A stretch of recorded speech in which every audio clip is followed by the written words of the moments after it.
सुप्रभात प्यारे बच्चों। रासा इंटरनेशनल स्कूल की तरफ से आप सबका मैं स्वागत करती हूँ। मुझे आशा है कि आप सब अपने घरों में स्वस्थ होंगे। आज मैं आप सबको विषय हिंदी साहित्य का पाठ 13 बकरी की भूख के प्रश्नोत्तर समझाने जा रही हूँ। आप सब इन प्रश्नों के उत्तर समझेंगे व अपनी अभ्यास पुस्तिका में लिखेंगे। तो चलिए शुरू करते हैं।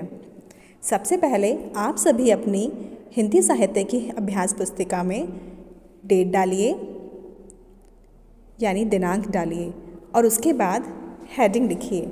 हेडिंग है प्रश्नोत्तर। हेडिंग है प्रश्नोत्तर। उसके बाद हम अपना पहला प्रश्न शुरू करते हैं। हमारा पहला प्रश्न है, ज़मींदार कैसा था? हमारा पहला प्रश्न है, ज़मींदार कैसा था? उत्तर है, ज़मींदार चालाक था। उत्तर है, ज़मींदार चालाक था। दूसरा प्रश्न है, ज़मींदार ने किस शर्त पर बकरी किसान को दी? दूसरा प्रश्न है, ज़मींदार ने किस शर्त पर बकरी किसान को दी?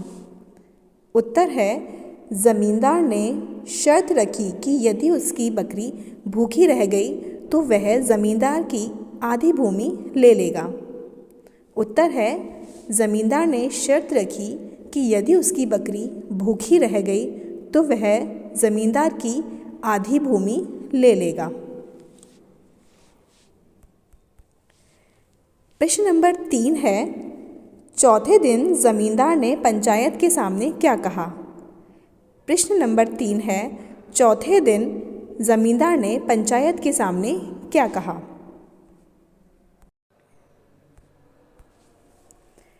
उत्तर है, चौथे दिन पंचायत के सामने ज़मींदार ने कहा कि बकरी भूखी है या नहीं उसकी पहचान के लिए इसके आगे हरी घास डाली जाए। यदि बकरी भूखी होगी तो खाएगी, अन्यथा छोड़ देगी। प्रश्न नंबर 3 का उत्तर है, चौथे दिन पंचायत के सामने ज़मींदार ने कहा कि बकरी भूखी है या नहीं इसकी पहचान के लिए इसके आगे हरी घास डाली जाए। यदि बकरी भूखी होगी तो खाएगी, अन्यथा छोड़ देगी। प्रश्न नंबर 4 है, बकरी के सामने घास डालने पर क्या हुआ? प्रश्न नंबर 4 है, बकरी के सामने घास डालने पर क्या हुआ?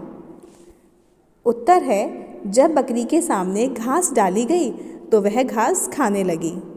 उत्तर है, जब बकरी के सामने घास डाली गई तो वह घास खाने लगी। धन्यवाद बच्चों। मुझे आशा है कि आपको इन सभी प्रश्नों के उत्तर समझ में आए होंगे। मैं चाहती हूँ कि आप सभी इन सभी प्रश्नों के उत्तर सुंदर सुंदर लेखनी में अपनी अभ्यास पुस्तिका में लिखें और उन्हें याद करें। इसके बाद हम अपनी दूसरी वीडियो में आपसे मिलेंगे। तब तक के लिए आप सभी अपना ध्यान रखिएगा। धन्यवाद।